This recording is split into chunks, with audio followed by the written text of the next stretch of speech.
Have there been any studies done on the impact of people cooking on these versus people that don't cook with these non-stick sort of Teflon pans? Well, I can tell you that they've measured the amount of chemicals that are coming off of the pans.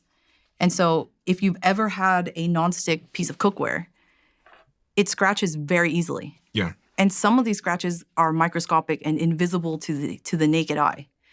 Studies have found that a surface scratch can release 9,000 particles from that nonstick coating into your food.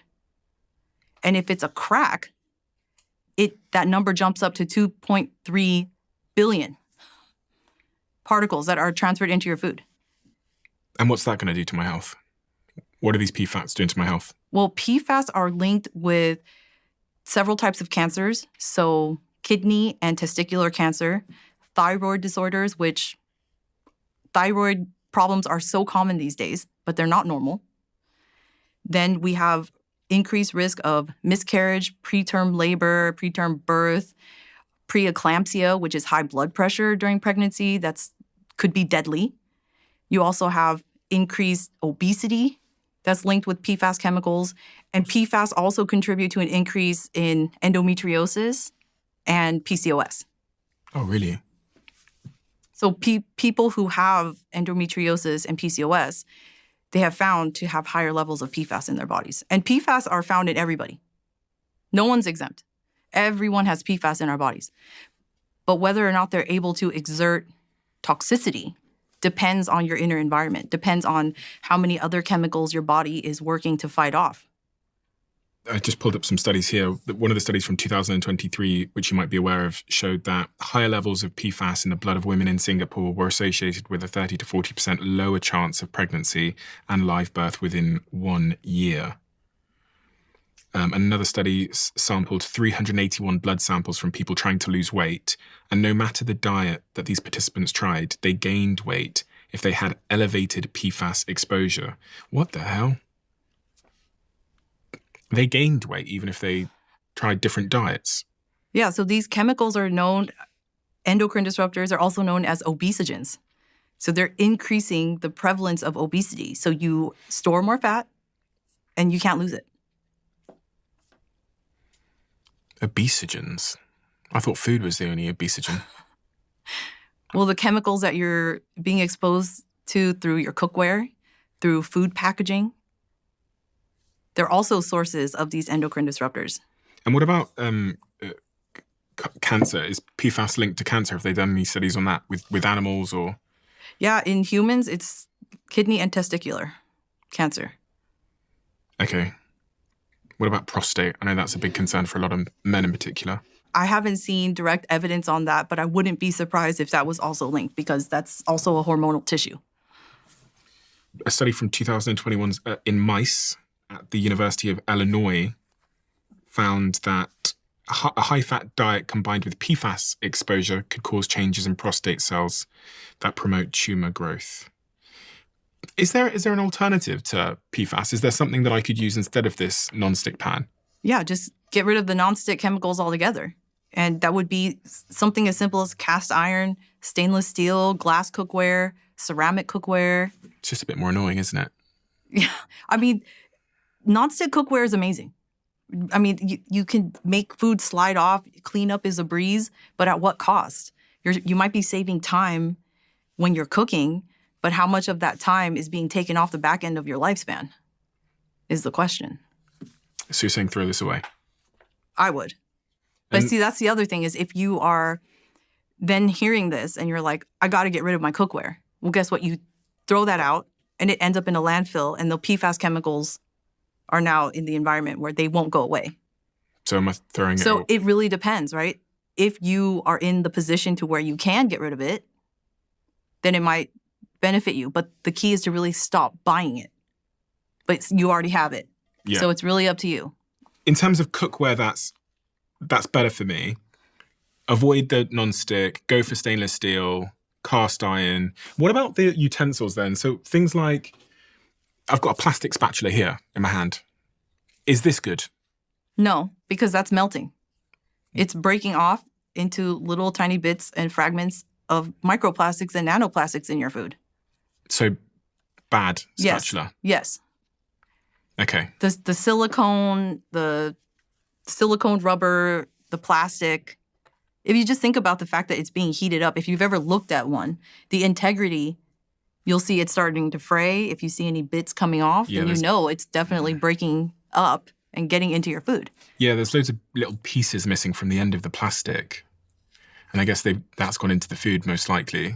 Right. Slowly dissolving over time. Right. Because with nonstick cookware, you can't use metal utensils, right? You'll scratch the surface. But guess what? Even with that, you can scratch the surface. So the wooden one here in my left hand, that's better. Yes. At least from a safety and microplastic and nonstick chemical perspective, yes.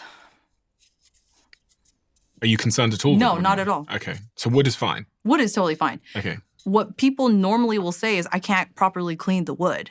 But I haven't had that issue. You just clean it with soap and water and it is fine. Okay.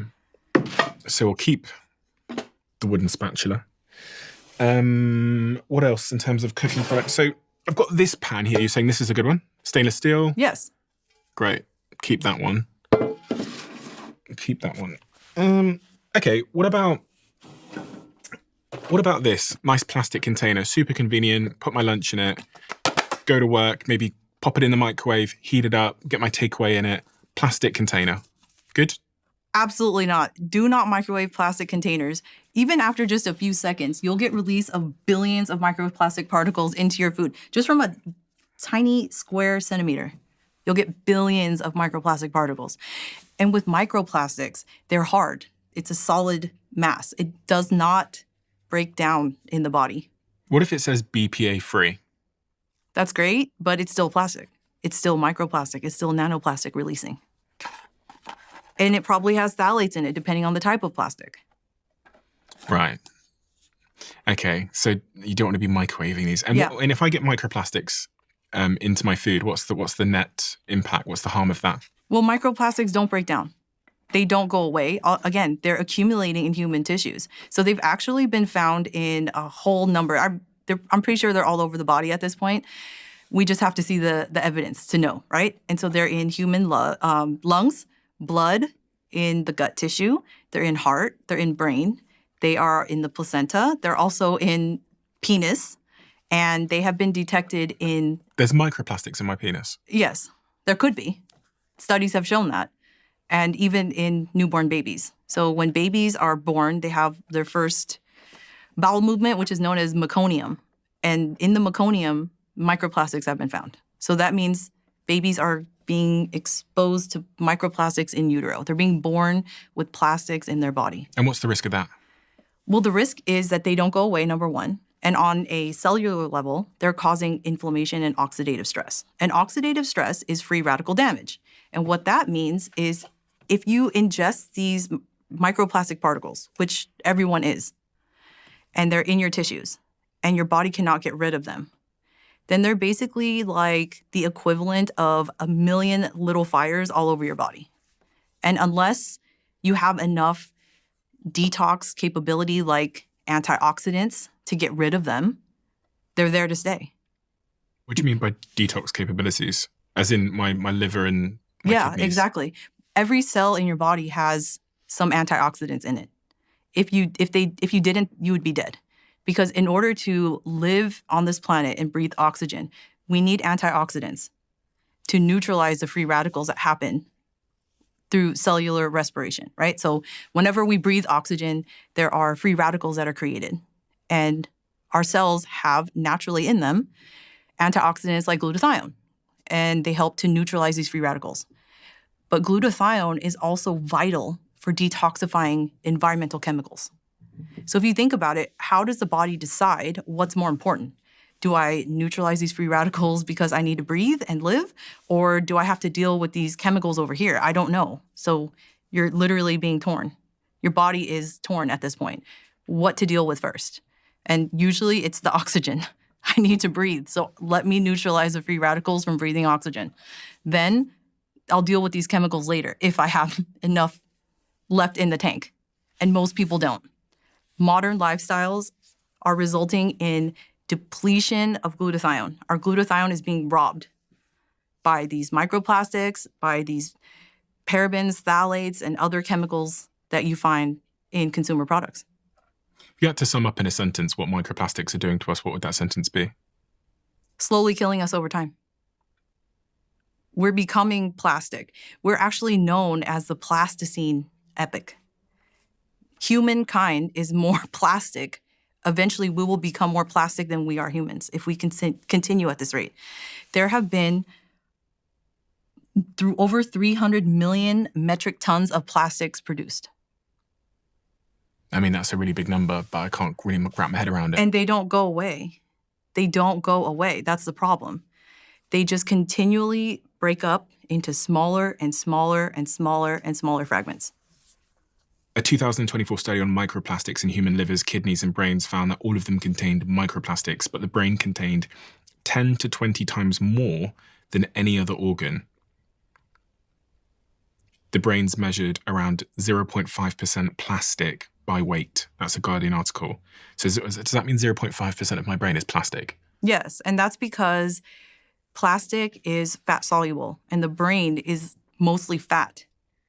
So microplastics travel there through the bloodstream, we inhale them, they go to the brain, and they can't leave because the brain does not have the ability to detoxify itself the way that other tissues do. I guess it wasn't expecting the plastic. Right. So it's like, who's this? I can't get rid of you, so just stay. But then what is it doing to you over time? What is it doing to our brains over time? I'm going to throw this away, by the way. I'm not going to microwave my food in plastic anymore. What is it doing to our brains over time, do you think? Is there any associations? I haven't seen any clear evidence, but my hypothesis is that it's increasing the likelihood of cognitive decline. And the brain is one of the most important, obviously the most important organs in our bodies. And brain problems don't usually show up until you're in your elder years. But I would be interested to know if the rate of dementia, if people are getting dementia and other brain-related disorders earlier, just like cancer. I would not be surprised if I saw that. If you love the Diary of a CEO brand and you watch this channel, please do me a huge favor. Become part of the 15% of the viewers on this channel that have hit the subscribe button. It helps us tremendously, and the bigger the channel gets, the bigger the guests.